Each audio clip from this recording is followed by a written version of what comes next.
अब अगला सबसे बड़ा सवाल जो भारत में है वो ये है कि फर्जी केस, ये आपको जानकर हैरानी होगी आज, इसको सुन लो आप। अगर भारत में पत्नी या ससुराल वाले झूठे केस में फंसाए तो क्या पुरुष के पास कोई विकल्प है? अश्वनी दुबे के मुताबिक दहेज प्रताड़ना में झूठा केस दर्ज कराने वालों पर कोई केस नहीं होता भाई साहब।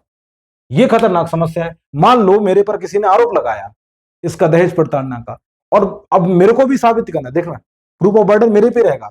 मेरे को साबित करना है कि भाई साहब मैंने ऐसा नहीं किया है, और अगर मान लो मैंने साबित कर दिया कि मैं सही था वो गलत थे, तो मुझे सजा नहीं होगी, बात सही है, लेकिन उनको भी कोई सजा नहीं होगी जबकि उन्होंने फर्जी मुकदमा दर्ज किया था। ये बहुत बड़ी कमी है कानून की। मेरा भारत सरकार से, गृह मंत्रालय से, मोदी जी से, सभी से अनुरोध है कि इसमें बहुत बड़ा सुधार करें, इसको रिफॉर्म करें प्लीज।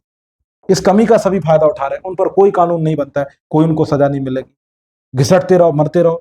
और भारत में क्या है, फर्जी केस लगा दो, है ना। अब अगर फर्जी केस लग रहा है और अगर आपने साबित कर दिया तो कोई सजा का प्रावधान नहीं है।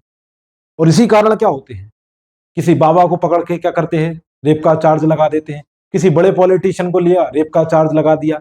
किसी अभिनेता उद्योगपति पर लिया, किसी ने उठाकर किसी के द्वारा रेप का चार्ज लगवा दिया, या कोई भी गलत आरोप लगवा दिया, क्योंकि भारत में फर्जी केस करने के लिए कोई सजा है ही नहीं। और किसी पर अगर आरोप लगा और उसने सिद्ध कर दिया कि वो जो आरोप लगा था वो गलत है, तो वो तो बरी हो गया, सही बात, उसको सजा नहीं मिली क्योंकि उसने प्रूव कर दिया कि वो सही है। लेकिन जिसने दर्ज किया था फर्जी के, उसके लिए कोई सजा ही नहीं भारत में। और जिस दिन हमने ये चीज समझ ली, जिस दिन हमने ये चीज सुधार दी, उस दिन पुलिस वाले भी फर्जी केस लिखने से बचेंगे, जज भी फर्जी केस को सुनाने से बचेंगे, और सब लोग डरेंगे जब सजा के लिए प्रावधान होगा। ये बहुत जरूरी और अहम सुधार है जो होना ही चाहिए भारतीय कानून व्यवस्था में। फर्जी केस दर्ज ही नहीं होंगे, और अगर वो हो जाते तो मैंने पहले बोला कि उसके लिए सजा का कोई प्रावधान नहीं है।